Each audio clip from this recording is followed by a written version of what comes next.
And there it is. You're looking at the heart of the city, Young Dundas Square. That's our new home, and we'll be live and on the air next Tuesday, beginning with breakfast television, 6 a.m. And when you hear someone say City TV, it's often accompanied by the word everywhere. Well, it's true. From the day we started, we've been the launching pad to stardom for a lot of people. Many people in the biz got their start right here, including a very funny guy from Brampton. The City Pulse News Team. City Pulse. Welcome to our new headquarters. Good evening.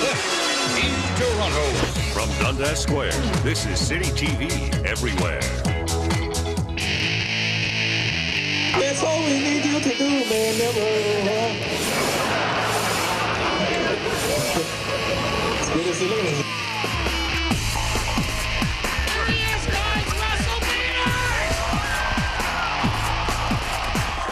That's my real name. Both my parents are from India, and they named me Russell Dominic Peters. Dominic, I got an Italian middle name.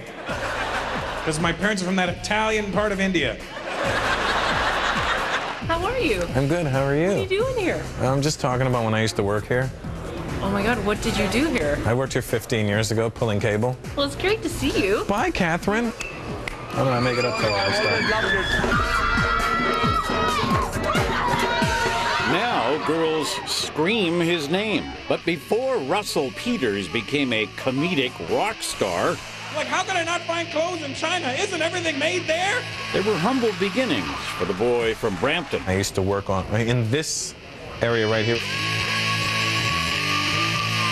I was not paid at all. I was an intern. No money for me, baby. Now there's just random brown people. Come here. There's random brown people just running around the building like they own the place, not pulling cable. Let's take a picture. Let's. I pulled cable. See, figure eights. Remember that.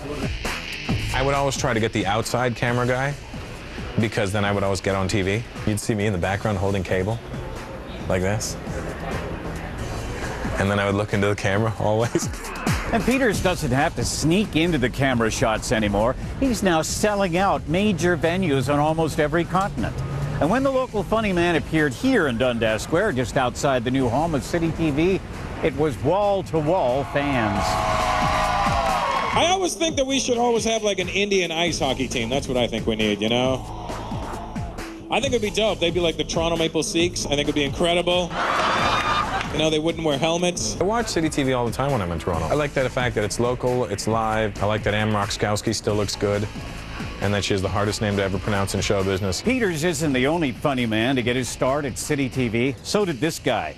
Dan Aykroyd was the voice of City TV from 1972 to 1975. Hear me, young one. You are privileged. When I was a small cone, my family lived in an isolated quadrant.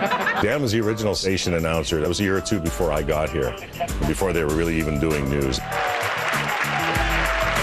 And it wasn't long before Aykroyd moved to New York City to join the cast of Saturday Night Live. And, well, you know the rest. What happened? Are you okay? He slimed me. That's great! Actual physical contact! The man! Praise God! And God bless the United States of America!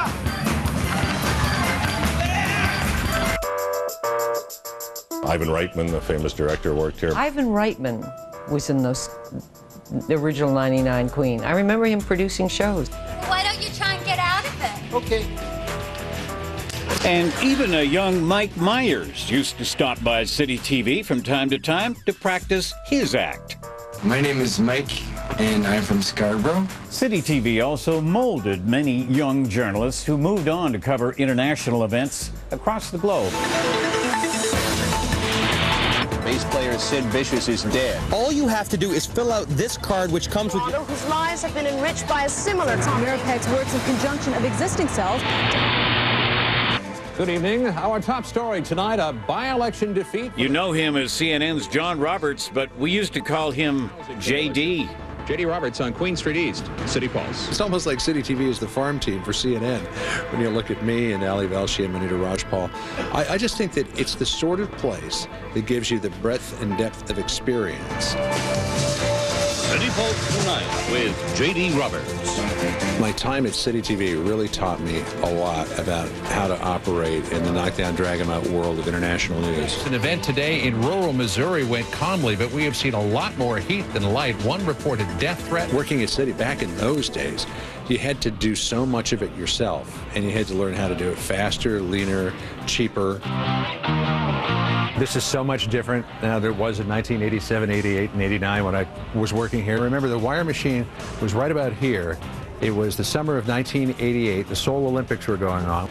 And I read the teletype machine and I said, I think you might want to consider changing the lead. And they said, why? I said, Ben Johnson just tested positive for steroids. I remember sitting here when that happened. It's pretty incredible.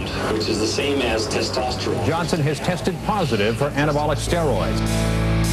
Back then, Thalia Shuris and I had desks that were facing each other, and we both ended up at CBS in New York, so it shows exactly what a small world this was.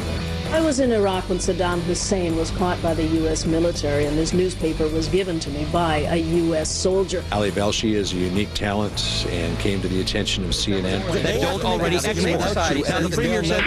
I see John all the time. In fact, for about 2.5 years, we worked together every single morning before dawn. I see him every day, and I know he misses his days here as well. That's always one that is ahead of what's going on. Take a look at Election Day back in November. City was really behind my success in the industry. I think it constantly tries to reinvent itself. It constantly tries to say, how is the society into which we are reporting changing?